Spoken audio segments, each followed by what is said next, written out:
Audio Jungle.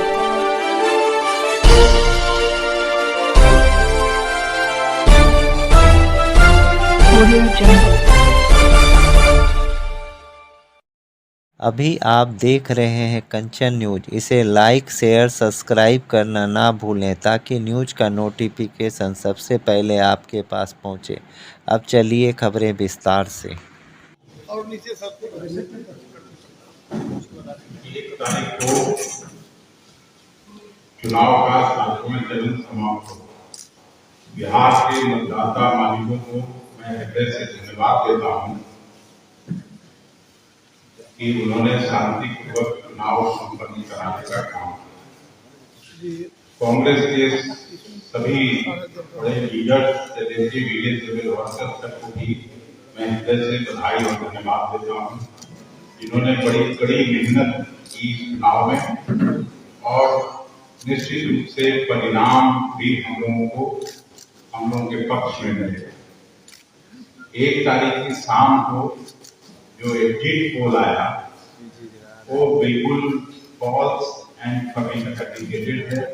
हम लोगों को जो नीचे से ग्राउंड रिपोर्ट,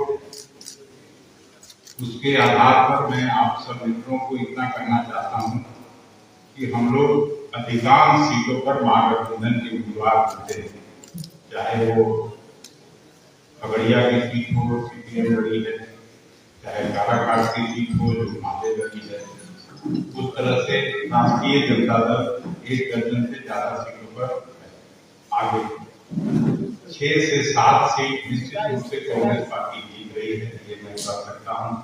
इसलिए एग्जिट पोल का जो भ्रम फैलाया जा रहा है, रियल एग्जिट इस सरकार का होने जा रहा है। कल शाम तक आपको पता चलेगा कि गृह मंत्री जी का एग्जिट है, प्रधानमंत्री जी का एग्जिट है और उनके मंत्रिमंडल का एग्जिट होने जा रहा है।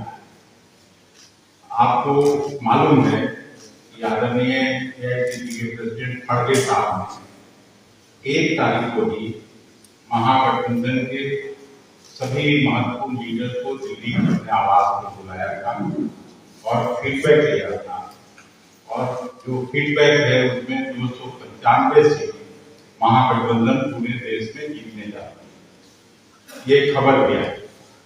लेकिन एग्जिट पोल मैं आप लोगों को नहीं कह रहा हूं, लेकिन जो मीडिया हाउसेज वो निश्चित रूप से किसी न किसी के सरकार के प्रभाव में और उनके लिए काम कर रहे हैं। इसलिए हम अपने आप के माध्यम से सभी राज्य भर में फैले हुए वर्कर्स को भी ये कहना चाहते हैं कि आप इस भ्रम जाल में नहीं आए और मजबूती से काउंटिंग बूथ तक अंतिम तक डटे रहें। परिणाम हम लोगों के पक्ष में आ रहा है, ये हम अच्छी तरह से जानते हैं कि 7 सीट पक्का कांग्रेस जीतेगी, 13-14 सीट निश्चित रूप से राष्ट्रीय जनता दल के उम्मीदवार जीत रहे हैं और 3-4 सीट पर वाम दलों के लोग भी जीत रहे हैं। तो ये कहां से इस तरह का एग्जिट पोल दिखाया जाता है, भ्रमजाल फैलाया जाता है। मुझे तो याद है जब लोकसभा में चुनाव लड़ा था पहली बार 2004 में, उस समय भी इसी तरह का भ्रामक एग्जिट पोल आया था, लेकिन मनमोहन सिंह जी के नेतृत्व में हम लोगों की सरकार बनी थी और पूरी उम्मीद और जो हम लोगों की है वो निश्चित रूप से हम कह सकते हैं कि इस बार भी मोदी सरकार की विदाई कल शाम तक तय है और एक नई सरकार का गठन महागठबंधन के नेतृत्व में होने जा रहा है। यही मैं आपको करने के लिए यहाँ बुलाया था। आप सभी मित्रों को भी मैं हृदय से धन्यवाद। सर एक सवाल है, क्या आप लोगों ने कोई काउंटिंग हो रही थी लेकिन आपके विचार आगे, उनके विचार पीछे चल रहे थे, बीजेपी या उनके विचार, वहाँ पे काउंटिंग की रफ्तार धीमी हो गई और देर शाम तक उसका परिणाम आया। नहीं, हम लोग इस बार हर जगह एक लॉयर की टीम है, एक वकील जानकार है, उनको भी रखा है और इलेक्शन कमीशन से कल भी वहाँ कांग्रेस का प्रतिनिधिमंडल मिला था। आज यहाँ भी महागठबंधन के लोग 11 बजे उनका हम लोग का प्रतिनिधिमंडल मिला है और हम लोगों ने अपनी बातों को कह दी। कल ही जैसे छपरा में या और आरोप के टेबल पर उन लोगों ने मना किया, फिर हम लोगों ने दिखाया कि साहब का जो ट्वीट था उस आधार पर फिर 1 घंटे के अंदर उन लोगों को अलाउ किया। तो इसलिए किसी भी तरह का ये नहीं हो सकता। हम लोग भी शासन के लोगों को साफ तौर पर करना था कि ट्वीट पोल जो आया है उसके अंजाम नहीं पड़े। ये सरकार निश्चित रूप से जा रही है, 2-4 घंटे होते होते 10 से 11 बजे तक सब कुछ क्लियर है। तो गठबंधन ने ये भी तय कर लिया है कि प्रधानमंत्री अगला कौन होगा। आपने भी गठबंधन आप लोग अगर सुनी हुईगा तो खड़गे साहब ने साफ कहा है कि जो एमपी चुन के आएंगे और गठबंधन के जो सभी बड़े नेता हैं ये तो उनके प्रधानमंत्री तय करेंगे। तो सामने कौन है सर? 2-3 मोदी की बात की जा रही है, कल हो जाना चाहिए, फिर उसके बाद सवाल का उत्तर आपको मिल जाएगा। ये जो ईवीएम पर भी सवाल खड़े होंगे, क्या कई बार ऐसा हो तस्वीरें भी नजर आई है ईवीएम को लेकर सवाल खड़ा हुआ है, क्या जीत-हार में ईवीएम का नाम सामने आएगा? कई बार सवाल खड़ा है। ये इस समय के पहले का सवाल जी, इसका निश्चित उत्तर निश्चित समय पर दिया जाएगा। आप कह रहे हैं कि कांग्रेस 6 साल जीत गई है, तो 2 सीट कौन रहा था? आप कह रहे हैं कि 6 साल जीत रहे हैं, आप नहीं तो नहीं कर सकते। क्लियर कट जो फीडबैक है, अभी जैसे पटना के बारे में लोग ले रहे हैं, राय ले रहे हैं, अभी तक चुनाव तुरंत हुआ है, अभी दूध का नहीं आया, लेकिन पटना में कांटे की टक्कर है, तो और मुजफ्फरपुर में कांटे की टक्कर है,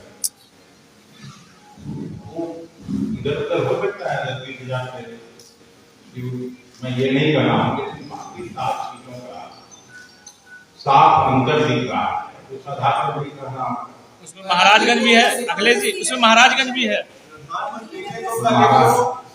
महाराजगंज तो 7 सीट में है ही, और महाराजगंज तो 2 सीट में भी है, कमी में नहीं रहा है, कल रिजल्ट आ जाएगा। आप लोग कह रहे हैं रिजल्ट मिलता होगा, लेकिन प्रधानमंत्री ने तो कल 125 दिन का एजेंडा क्या होगा उसको लेकर मीटिंग भी की। हाँ, उसके बाद बीजेपी का एजेंडा तय करेंगे। उनको फुर्सत से सरकार का एजेंडा तय करने में अब उनको बाहर से मुक्त कर देगी। Yes sir. अच्छा, ये दिल्ली इलेक्शन कमीशन की प्रेस कॉन्फ्रेंस हुई है, उसमें सवाल पूछा गया उनसे, विपक्षी पार्टियां आपने ये आरोप लगा रही है कि यहाँ पे से विपक्ष के लोगों के पैसे पकड़े, गाड़ियां पकड़ी, इसको लेकर उन्होंने कहा है कि विपक्ष का एक फॉर्मेट हो गया, पैटर्न हो गया है आरोप लगाने का। इलेक्शन कमीशन पारदर्शी है और काउंटिंग में भी उनके एजेंट मौजूद रहेंगे, वो देखेंगे कि कैसे हम जब तक कोई सवाल नहीं हो, मैं भी इलेक्शन कमीशन पर कोई सवाल नहीं खड़ा करता हूँ। मैं तो अपने वर्कर्स को ये जो फॉल्स और फैब्रिकेटेड जीत को लाया है, मैं उस पर आपको बात करने के लिए बुलाया था, और अपने वर्कर्स को ताकि साइकोलॉजिकल ये क्रिएट किया जाए, उसमें नहीं आने के लिए मैं आपसे आग्रह कर रहा हूँ कि सबको मैसेज है। वोटिंग परसेंटेज कुछ जगहों पे बहुत कम हुआ है, बिहार में कुछ सीटों पे बहुत वोटिंग परसेंटेज डाउन रहा है, क्योंकि महंगाई और बेरोजगारी इतनी ज्यादा हो गई पिछले 10 साल में, लोग निराश हैं सरकार से, नहीं निकलते हैं। हम लोग के पक्ष जो निकले हैं वो सरकार के खिलाफ वोट हैं।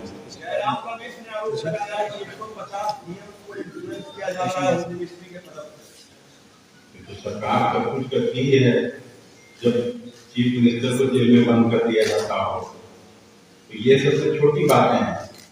ये लोग सारे अतिक्रमण करने के बाद भी इनका एग्जिट हो रहा है। न्यू अपडेट के लिए देखते रहिए कंचन न्यूज।